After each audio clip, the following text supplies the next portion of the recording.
Hello बच्चों, कैसे हो आप सभी? स्वागत है आप सबका एक बार फिर से आपके अपने चैनल नैनोमीटर क्लासेस में। अभी तक बच्चों हमने इस चैप्टर की एक वीडियो डाल दी है, आपने देख ली होगी। और सेल के बारे में मैंने आपको थोड़ा सा डिटेल में पढ़ा दिया था। लास्ट टाइम हमने अमीबा और पैरामीशियम के बारे में बात करी थी। और होप सो जिस बच्चे ने वीडियो नहीं देखी है, आप जाके वीडियो को देखें और अच्छे से इस चैप्टर को आगे कंटिन्यू कीजिए। तो बच्चों आज हम एक्टिविटी 8.1 पढ़ने वाले थे। चलिए पढ़ते हैं इसमें क्या लिखा है, ध्यान से देखिए। आप अपनी बुक का पेज खोल लीजिए। और जो जो बच्चों, इसका पढ़ने का तरीका यही है कि आप अपनी बुक खोल लीजिए और इधर से वीडियो चला लीजिए।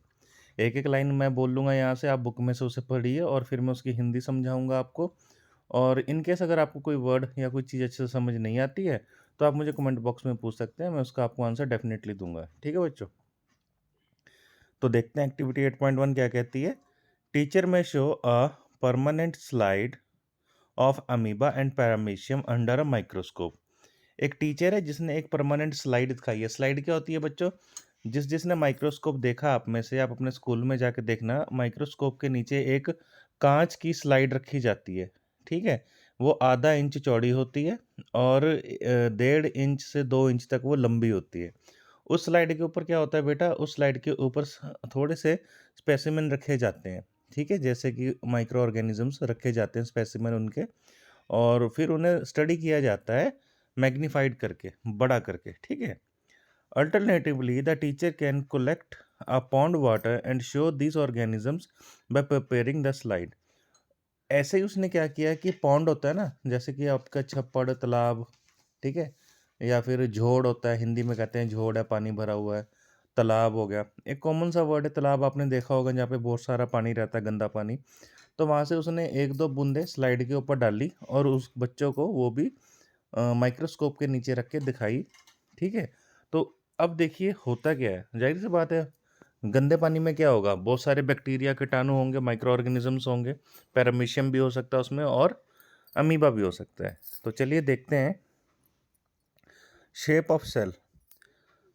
Refer to the figure 8.3a। How do you define the shape of amoeba and in a figure. बेटा कल हमने आपको 8.3 फिगर में दिखाया था कि कैसी शेप होती है अमीबा की एंड पैरामीशियम की। ठीक है? You may say that the shape appears irregular. In fact amoeba has no definite shape unlike the other organisms. बेटा रियलिटी है कि कल आपने जो अमीबा की शेप देखी थी ऊपर जाके, अगर आप देखो तो अपना फिगर दोबारा से मैं आपको दिखाता हूँ ऊपर लाके। ये देखिए, ये जो फिगर है आपका 8.3, इसमें आप अमीबा देख रहे होंगे। जाहिर सी बात है, ज़रूरी नहीं उसकी यही शेप हो। इसकी 5 साइड्स भी निकली होती हैं, जैसे इसकी ये देख रहे हो आप, ये बाहर को निकला हुआ ना 5-6 जगहों से। पाई, इसको फिंगर बोल दिए, कुछ भी बोल दिया, इस तरीके से 5 जगह से भी होता है, 3 जगह से भी होता है। तो इसकी एक इरेगुलर शेप होती है, यानी इसकी शेप चेंज होती रहती है। ठीक है? तो आगे पढ़ते हैं हम इसी के बारे में। Amoeba has no definite shape unlike other organisms. तो इसकी कोई एक वेल डिफाइंड शेप नहीं है। ठीक है? It keep on changing it's shape. तो ये जैसे-जैसे टाइम बीतता है, ये अपनी शेप को चेंज करता रहता है। Okay? Observe the projection of wearing length protruding out of the body. तो वो क्या करते हैं कि जैसे-जैसे टाइम बीतता है, वेरियस उसकी लेंथ्स बढ़ती रहती हैं, बॉडी से वो बाहर निकलती रहते हैं उसके पार्ट्स। ठीक है? These are called पीसोपोडिया। पीसोपोडिया, ठीक है? तो पीसो का मतलब क्या होता है? फॉल्स। और पोडिया का मतलब होता है फीट्स, यानी कि झूठे पैर एक तरीके से। ओके? ये वन वर्ड क्वेश्चन है, अंडरलाइन कर लो इसको आप। As you learn in a class 7, this projection appears and disappears as a amoeba move और फीड।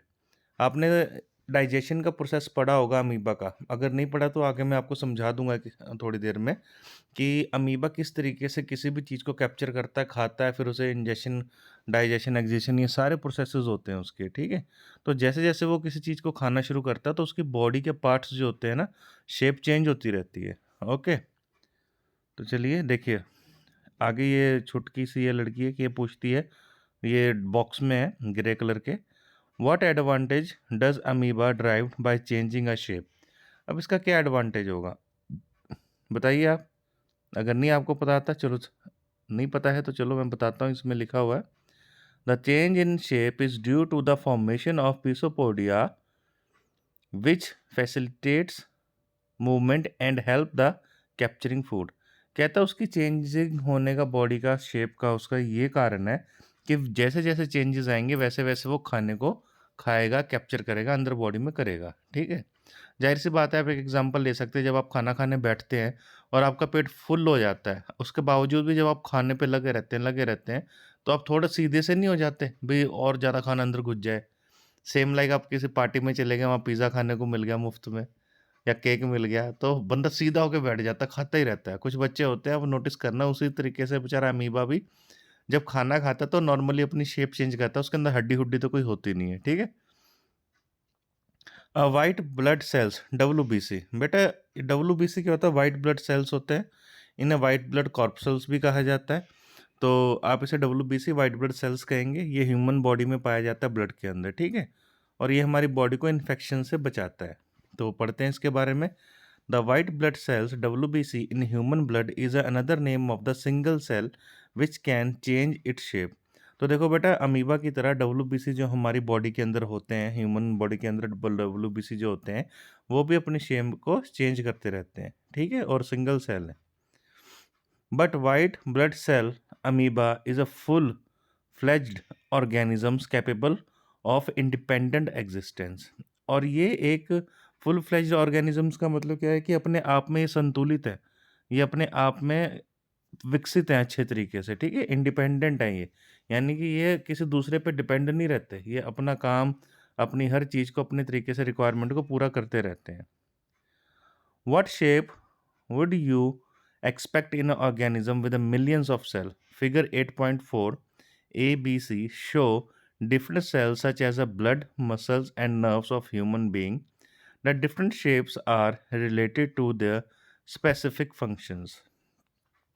वो कहता है कि आप क्या एक्सपेक्ट करते हैं कि दुनिया में इतने बिलियन ट्रिलियन अलग-अलग तरीके के जीव जंतु हैं, ह्यूमन्स हैं और ह्यूमन के अंदर कई तरीके के बॉडी ऑर्गन्स हैं, ठीक है? तो सबके जो सेल्स होंगे ज़रूरी एक जैसे ही दिखेंगे? अलग-अलग ही तो दिखेंगे ना। फिगर 8.4 में एबीसी में आप देखिए, तो उसने मसल्स, नर्व्स ये सब दिखा रखे हैं। देखो, ये जो ए वाला है, जो ये आपको गोल-गोल दिख रहा है फिगर 8.4 में देखिए ध्यान से, जो गोल-गोल दिख रहे हैं ना 3, इसे कहेंगे spherical red blood cells of human. ये आरबीसीज़ हैं। आपके ब्लड के अंदर ऐसे गोल-गोल से कण होते हैं, ठीक है? इन्हें अगर आप माइक्रोस्कोप के अंदर नीचे रख के देखेंगे तो आपको आपके ब्लड में ऐसे गोल-गोल आरबीसीज़ नज़र आएँगे। तो ये भी अपने आप में एक सेल है, ठीक है? अब बी वाला देखिए, स्पिंडल शेप्ड मसल सेल। अब आपके जो मसल्स होते हैं ना, वो ऐसे होते हैं। देखो ये 3 लंबे-लंबे से है ना ऑरेंज कलर के और बीच में काला-काला सा इनमें न्यूक्लियस भी है। तो बेटा इन्हें कहेंगे स्पिंडल शेप्ड मसल सेल। ये आपके मसल्स में होता है। जैसे कहा तो मेरा डोला देखो, है ना? बच्चे दिखाते हैं ना बाजू वाला डोला, तो डोले में ऐसे मसल्स होते हैं और मसल्स के अंदर ये वाले सेल्स होते हैं। इधर आप देखिए सी में लॉन्ग ब्रांच नर्व सेल। बेटा नर्व सेल है ये, हमारे जितने भी नर्व्स हैं ना बॉडी की, सब में यही है, स्पाइनल कॉर्ड में हर जगह, ठीक है? और एक आगे जाके आपको इनमें डेंड्राइट्स वगैरह, एक्सोन वगैरह भी पढ़ाए जाएँगे। इस नर्व सेल के ही पार्ट होते हैं वो भी। तो आप अच्छे से देख लीजिए आपकी बॉडी के अंदर ये 3 आपको दिखाए गए हैं और इनके अलावा पता नहीं कितने हैं। तो ये 3 आप अच्छे से देख लीजिए, ठीक है? चलिए अब हम आगे पढ़ते हैं, कंटिन्यू करते हैं स्टडी को, टाइम खराब नहीं करेंगे। What shape would you expect? अच्छा ये हो चुका है। Generally cells are round, spherical and elongated. अब राउंड शेप में होंगे, स्फेरिकल में होंगे, एलोंगेटेड होंगे यानी कि लंबे-लंबे, ठीक है? Figure 8.4 a some cells are long and pointed at a both end. तो फिगर जो आपने देखी है 8.4 की ए की, उसमें आपने कुछ देखे होंगे तीखे पॉइंटेड यानी आगे से तीखे, पीछे से तीखे, ठीक है? They are exhibit a spindle shape. तो आपने स्पिंडल शेप, उन्हें आप स्पिंडल शेप कह सकते हो। और बी वाला अगर आप देखो ध्यान से, cell sometimes are quite long but are branched like nerve cell और न्यूरॉन। तो आपने सी वाला अगर ध्यान से देखा हो, ठीक है? तो सी वाला आपका ऐसे है कि जैसे झाड़ू होती है, ध्यान से देखो। देख रहे हो? ऐसे आप झाड़ू लिखेंगे नहीं एग्ज़ाम में, मैं समझा रहा हूँ। ऐसे नहीं लग रहा जैसे किसी पेड़ की रूट्स हों या किसी पेड़ की ब्रांचेज़ हों, ठीक है? तो ये आपका नर्व सेल हो गया और ये इधर देखिए बी वाला स्पिंडल सेल कैसा है। तो अलग-अलग जो सेल्स होते हैं वो दिखने में अलग-अलग तरीके के होंगे, ठीक है? The nerve cell receives and transfer the messages thereby. अब बेटा ये जो नर्व सेल है ना देखो ये वाला, लंबा सा सी वाला, इसका मेन काम है कि जैसे मैं आपको पढ़ा रहा हूँ और आपको मेरी आवाज़ सुनाई दे रही है, तो ये आवाज़ आपके कानों तक पहुँच रही है। तो ये जो नर्व सेल है ना, इसको आपके ब्रेन तक लेके जा रहे हैं और इसके बाद आपके माइंड में जो क्वेश्चन्स आ रहे हैं और आप वो मेरे कमेंट बॉक्स में टाइप करोगे, तो ये नर्व सेल ही हैं जो आपको कह रहे हैं बेटा ये पूछो सर से, ठीक है? तो ये नर्व सेल ही सारा काम करते हैं। सपोज़ करो आप में से कोई बच्चा इस वक़्त आवाज़ ले रहा है, उसे नींद आ रही है।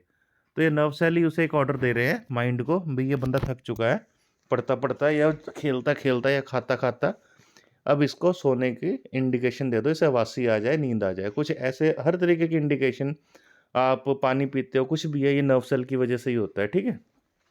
तो मैसेज को ट्रांसफ़र करने के काम आते हैं हमारे नर्व सेल, ओके? तो लास्ट लाइन क्या पढ़ी थी हमने? The nerve cell receive and transfer the message thereby helping to control and coordinate the working of different parts of body. तो वही होता है बेटा कंट्रोल एंड कोऑर्डिनेट का मतलब क्या हो गया? देखो कंट्रोल क्या होता है? जैसे कि आपको कोई काम बोला गया करने के लिए, सपोज़ करो आपको ये कहा गया अभी खाना खाओ, ठीक है? अब आप शादी में गए हो, अब आपने कितना खाना है? भैया 1 प्लेट ही तो खानी है, कंट्रोल है आपका आपके ऊपर। ये नहीं कि 10 प्लेट खा लो और बाद में उल्टियाँ मारते फिरो। कंट्रोल है आपका, आपकी ग्रंथियों के ऊपर आपको इतनी सेंस है। कोऑर्डिनेट करना, यानी कि आप उस थाली में क्या-क्या डालोगे, वो भी आपका ही काम है, अपने फंक्शंस को कोऑर्डिनेट करना। ऐसा तो नहीं खाली चावल डाल लोगे या खाली रायता डाल लोगे या खाली अचार ही भर के ले आओगे ढेर सारा। थोड़ा-थोड़ा सारा काम करोगे ना। इसी तरीके से आप अपनी बॉडी को भी कंट्रोल एंड कोऑर्डिनेट जैसे आपने खाने में किया है, अपनी पढ़ाई में भी करते हो। ऐसा तो नहीं एक दिन में आप मैथ्स ही पढ़ते हो, फिर 2 दिन आप साइंस पढ़ते हो, फिर 3 दिन कुछ पढ़ते ही नहीं हो। आप सारे सब्जेक्ट थोड़े-थोड़े रोज़ पढ़ते हो। तो कंट्रोल एंड कोऑर्डिनेशन का मतलब यही होता है। और जब हम बॉडी की बात करते हैं तो बॉडी में कंट्रोल क्या होता है? बॉडी में कंट्रोल होता है अपने मूवमेंट्स के ऊपर, ठीक है? जैसे कि आप चल रहे हो, तो ये आप अपने कंट्रोल में चल रहे हो, ठीक है? आप बैठे हो, चल रहे हो, खेल रहे हो, कूद रहे हो, सारी मूवमेंट्स आपके अपने कंट्रोल में है।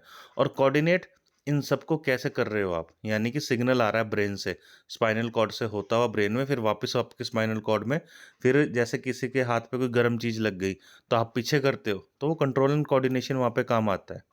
आपके हाथ पे आप गिर गए, आपके चोट लग गई, तो आपके ब्रेन तक मैसेज जा रहा है। तो सारी कंट्रोल एंड कोऑर्डिनेशन वहीं से होती है। अलग-अलग तरीके के हार्मोन्स रिलीज़ होते हैं, ठीक है? चलिए, होप सो आपको कंट्रोल एंड कोऑर्डिनेशन समझ आ गया होगा। हायर क्लासेस में आपको चैप्टर भी मिलेगा कंट्रोल एंड कोऑर्डिनेशन का क्लास 10th में। तो तब तक आप इतना ही समझ लीजिए कि अपने फंक्शंस को, यानी कि अपनी एक्टिविटीज़ को, फंक्शंस को नहीं एक्टिविटीज़ को कंट्रोल करना और कोऑर्डिनेट करना कि आपको कोई काम कैसे करना है, ठीक है? अब जैसे कि आपको रूम सेट करना है, गंदा है, तो उसी तरीके से कोऑर्डिनेशन का मतलब ये है कि किस तरीके से किस काम को कैसे करोगे आप। होप सो आपको अगर क्लियर नहीं हुआ तो आप मेरे से पूछ सकते हो, ठीक है? Can you guess which part of the cell gives it shape? Component of the cell are enclosed in a membrane. This membrane provides shape to cell of plants and animal. अच्छा, वो कहता है कि जो आप ये बताइए, कुछ इसमें यही पूछा गया है कि जो शेप है सेल की वो कैसे डिफाइन होएगी?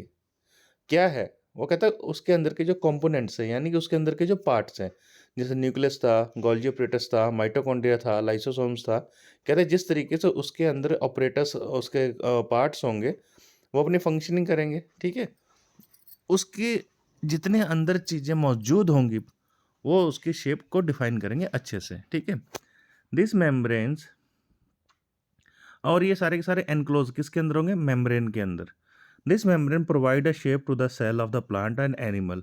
अब यही बच्चा वो कहना चाह रहा है भाई ये सारे जो उसके कंपोनेंट्स है, पार्ट्स है, ये एक साथ होंगे एक पर्टिकुलर जगह पे और इनको कवर करा होगा एक मेम्ब्रेन ने। और ये जो मेम्ब्रेन है यही शेप देगी सेल को, चाहे वो एनिमल सेल है, प्लांट सेल है और इधर वो ह्यूमन सेल है, ठीक है? Cell wall is an additional covering over the cell membrane in a plant cell.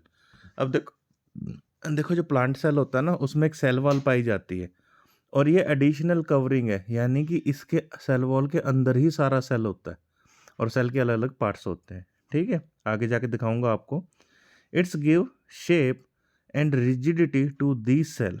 अब बेटा ये जो सेल वॉल होती है ना, ये शेप तो देगी सेल को और साथ में रिजिडिटी यानी सख्त सख्ताई भी देगी, हल्का सा हार्ड भी होगा ये, ठीक है?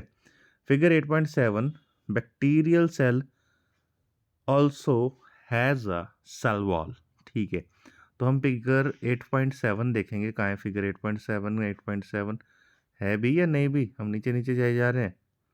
8.5, 8.6, तो चलिए 8.7 भी आने वाली है, आ गई है देखो 8.7।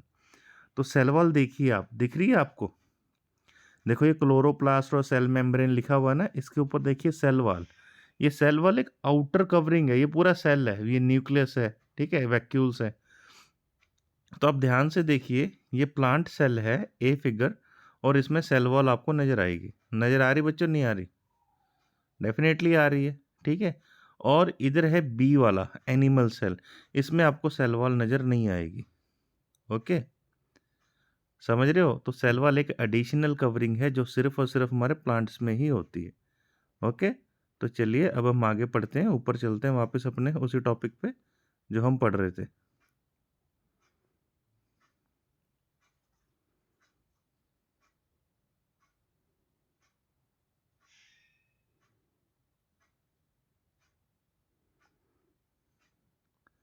चलिए, साइज ऑफ सेल। अब सेल के साइज की बात हो रही है भी, वो कितना बड़ा या कितना छोटा दिखता है। The size of cell in living organisms may be a small and as a millionth of the meter, micrometer और ए माइक्रोन। अब उसका ये कहना है भाई, जो उसका साइज है ना, बहुत ही ज़्यादा छोटा है, बहुत ही ज़्यादा छोटा है, यानी एक माइक्रोमीटर का भी बहुत ज़्यादा छोटा, ठीक है, उतना हिस्सा है। और may be a large as a few centimeter. और बेटा अगर वो बड़ा होगा तो फ्यू सेंटीमीटर ही होगा, इससे ज़्यादा बड़ा नहीं होगा, ठीक है। However most of the cells are microscopic in size. आपने अक्सर जब भी देखोगे, अब बड़े हो जाओगे ना, अब तो सारे के सारे सेल्स जो हैं माइक्रोस्कोपिक हैं। बेटा ये माइक्रोस्कोप के अंदर ही देखे जाते हैं, अंदर मतलब उसके नीचे रख के, under. Okay, and are not visible with a unaided eyes.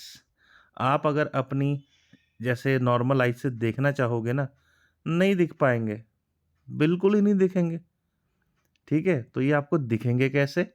Microscope की हेल्प से। अगर आप अपने चेहरे को भी माइक्रोस्कोप के अंदर रख के देखोगे ना, तो बहुत सारे बैक्टीरिया आपके चेहरे पे बैठे होंगे, आपको उल्टी सी आ जाएगी, इतने गंदे और घिनौने दिखेंगे वो।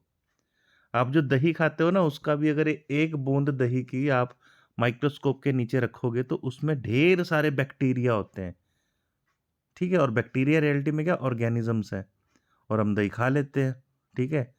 तो I don't know why it is not be considered as a non vegetarian item. उसे वेज में ही रखा जाता है, दही को, दूध को।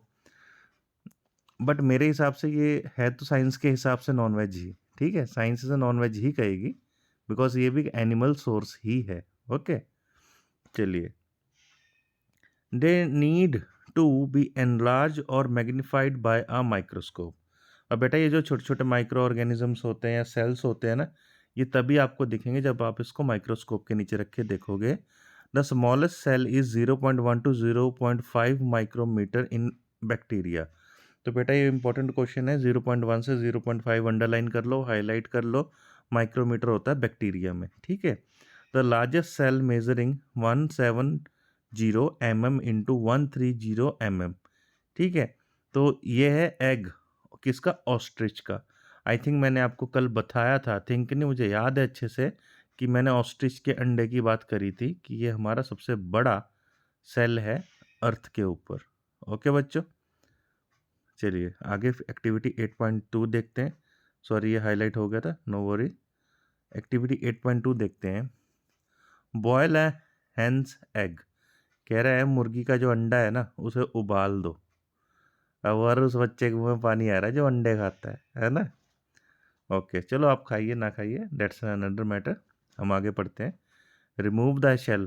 अरे अंडा छीलना है, छीलने को कह रहा है। What do you observe? अब बेटा आपने क्या देखा? A white material surrounded the yellow part.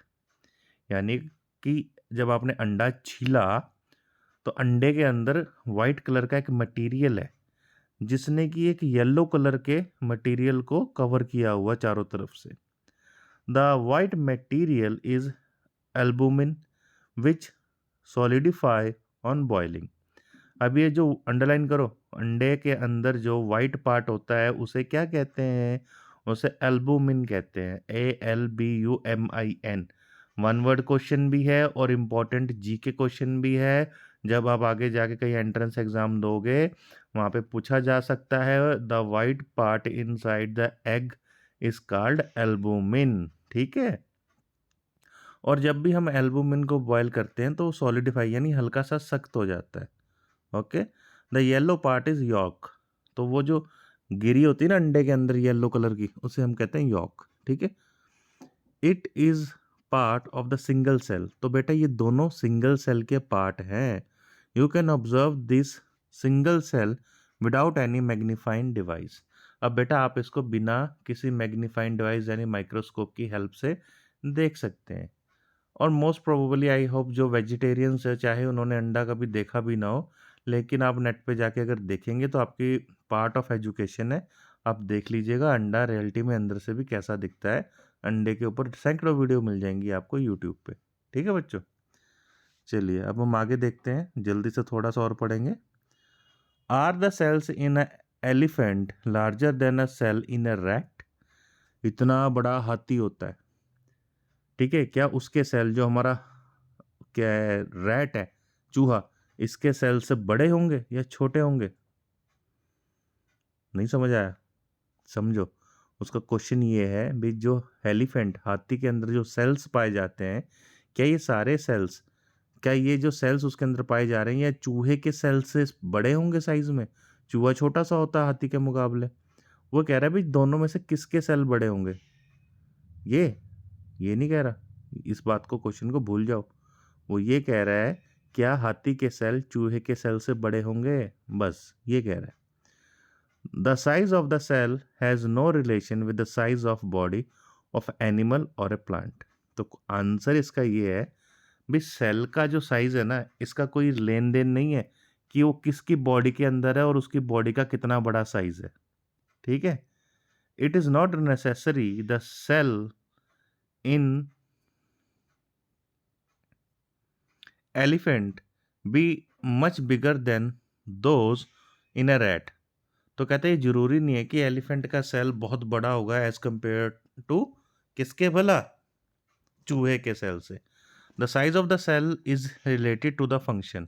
अब साइज का जो सेल होगा, साइज फंक्शन का जो साइज होगा, सेल का जो साइज होगा उसके फंक्शन से रिलेट करेगा। ठीक है। तो कभी भी आप इस क्वेश्चन को लेके पजल मत होइएगा कि हाथी अगर साइज में बड़ा है तो उसका सेल का साइज चूहे के सेल के साइज से बड़ा होगा, नहीं।